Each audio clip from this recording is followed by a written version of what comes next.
Hi hello ನಮಸ್ಕಾರ ಸ್ನೇಹಿತರೆ, R B ice YouTube ಚಾನಲ್ಗೆ ಸ್ವಾಗತ. ಸ್ನೇಹಿತರೆ, ಈ ಅಂಬಾಟಿ ರಾಯುಡುಗೆ ಏನಾಗಿದೆ ಅನ್ನೋದು ನಮಗಂತೂ ಗೊತ್ತಾಗ್ತಾ ಇಲ್ಲಪ್ಪ. ಯಾಕೆ ಅಂತ ಹೇಳಿದ್ರೆ ಕಾಲ್ ಕೆದರಿ ಇಲ್ಲಿ ಯಾರನ್ನು ಎದುರಾಕೊಳ್ತಾ ಇದ್ದಾನೆ ಗೊತ್ತಲ್ವಾ? ಕಿಂಗ್ ಕೊಹ್ಲಿ ಅವರ ಬಗ್ಗೆ ಪದೇ ಪದೇ ಮಾತನಾಡ್ತಾ ಇದ್ದಾನೆ ಈ ಮನುಷ್ಯ. ಅದು ಯಾಕೆ ಅಂತ ನಮಗಂತೂ ಅರ್ಥ ಆಗ್ತಾ ಇಲ್ಲ. ಕಿಂಗ್ ಕೊಹ್ಲಿ ಹೊಡೆದಿರುವಷ್ಟು ಸೆಂಚುರಿ ಈತ ಅಷ್ಟು ಪಂದ್ಯಗಳನ್ನು ಆಡಿಲ್ಲ ಅಂತ ಮನುಷ್ಯ ಇವತ್ತು ಕಿಂಗ್ ಕೊಹ್ಲಿ ಬಗ್ಗೆ ಕಮೆಂಟ್ ಮಾಡ್ತಾನೆ.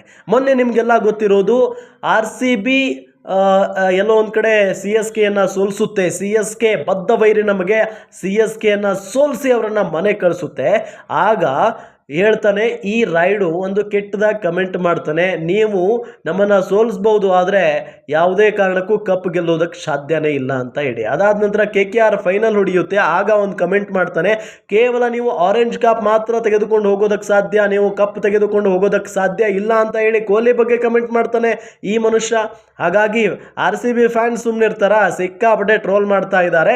ಇದರ ಜೊತೆಗೆ ನಮ್ಮ RCBಯ ಮಾಜಿ ಆಟಗಾರ ಕೆವಿನ್ ಪೀಟರ್ಸನ್ ಒಂದು ಸ್ಟೇಟ್ಮೆಂಟ್ ಕೊಟ್ಟಿದ್ದಾರೆ. ಅದು ಮುಖಕ್ಕೆ ಹೊಡೆದಂಗೆ ಮಾತನಾಡಿದ್ದಾರೆ. ಕಾಮೆಂಟ್ರಿ ಮಾಡುವಂತ ಸಂದರ್ಭದಲ್ಲಿ ಆನ್ ಗ್ರೌಂಡ್ನಲ್ಲಿ, ಆನ್ ಫೀಲ್ಡ್ನಲ್ಲಿ ಈ ಅಂಬಾಟಿ ರಾಯುಡುಗೆ ಮುಖಕ್ಕೆ ಹೊಡೆದಂಗೆ ಎದುರುಗಡೆ ಇರ್ತಾರೆ ರಾಯುಡು. ಅದೇ ಸಂದರ್ಭದಲ್ಲಿ ಕೆವಿನ್ ಪೀಟರ್ಸನ್ ಹೇಳ್ತಾರೆ, ನೀನು ಒಬ್ಬ ಜೋಕರ್ ಮತ್ತೆ ಯಾವಾಗಲೂ ಜೋಕರ್ ಆಗಿನೇ ಇರ್ತೀಯಾ ಅಂತ ಹೇಳಿ ಜೋರಾಗಿ ಮಾತನಾಡ್ತಾರೆ. ಅಂದ್ರೆ ಕೊಹ್ಲಿ ಬಗ್ಗೆ ಮಾತನಾಡೋದಕ್ಕೆ ನಿನಗೇನು ಅರ್ಹತೆ ಇದೆ? ಕೊಹ್ಲಿ ಒಬ್ಬ ಕಿಂಗ್, ಕ್ರಿಕೆಟ್ ಲೋಕದ ರಾಜ ಆತ.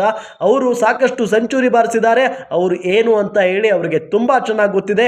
ಅವರ ಮಟ್ಟಕ್ಕೆ ನೀನು ಮಾತಾಡೋ ಯೋಗ್ಯತೆ ಇಲ್ಲ ನಿನಗೆ. ನೀನು ಒಬ್ಬ ಜೋಕರ್, ನೀನು ಯಾವತ್ತೂ ಕೂಡ ಜೋಕರ್ ಆಗಿರ್ತೀಯ ಅಂತ ಹೇಳಿ ಜೋರಾಗಿ ನಗೋದಕ್ಕೆ ಶುರು ಮಾಡ್ತಾರೆ ಕೆವಿನ್ ಪೀಟರ್ಸನ್. ಕೆವಿನ್ ಪೀಟರ್ಸನ್ ಈ ಮಾತು ಹೇಳಿದ ತಕ್ಷಣ ಅಂಬಾಟಿ ರಾಯುಡು ಮುಖ ನೋಡಬೇಕಾಗಿತ್ತು, ಮಂಗನ್ ಥರ ಆಗೋಗ್ಬಿಟ್ಟಿತ್ತು. ಅಯ್ಯೋ, ಯಾಕಾದರೂ ಇವ್ರನ್ನ ಎದುರಾಕೊಂಡು ಅಂತ ಹೇಳಿ. ಒಂದು ವಿಚಾರ, ಕೆವಿನ್ ಪೀಟರ್ಸನ್ ಬಗ್ಗೆ ಭಾಳ ಗೌರವ. ಯಾಕೆ ಅಂತ ಹೇಳಿದರೆ ಅವರು ಈ ಹಿಂದೆ ನಮ್ಮ RCBಯನ್ನು ಮುನ್ನಡೆಸಿದಂಥವರು, ಜೊತೆಗೆ ಒಳ್ಳೆಯ ಆಟಗಾರ. ಭಾಳ ಹೆಮ್ಮೆ ಆಗುತ್ತೆ. ಅವರು ನಮ್ಮ RCBಯ ಜೊತೆಗಿದ್ದಾರೆ, RCBಗೆ ಯಾವತ್ತೂ ಕೂಡ ಸಪೋರ್ಟ್ ಮಾಡ್ತಾರೆ ಅನ್ನೋದು ಒಂದು ಕಡೆ. ಕೊಹ್ಲಿಯನ್ನು ಕೆಣಕಬೇಡ, ನಿನಗೆ ಯೋಗ್ಯತೆ ಇಲ್ಲ ಅಂತ ಹೇಳಿ ಮುಖಾಮುಖಿಯಾಗಿ ಹೇಳಿದ್ರಲ್ಲ, ಮುಖಕ್ಕೆ ಹೊಡೆದಂಗೆ ಹೇಳಿದ್ರಲ್ಲ Ambati ರಾಯುಡುಗೆ.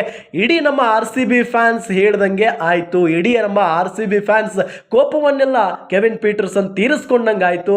Thank you Kevin Pietersen ಅವರೇ, ನಿಮಗೆ ನಮ್ಮ RCB ತಂಡದ ಪರವಾಗಿ, ಜೊತೆಗೆ ನಮ್ಮ RCB ಅಭಿಮಾನಿಗಳ ಪರವಾಗಿ.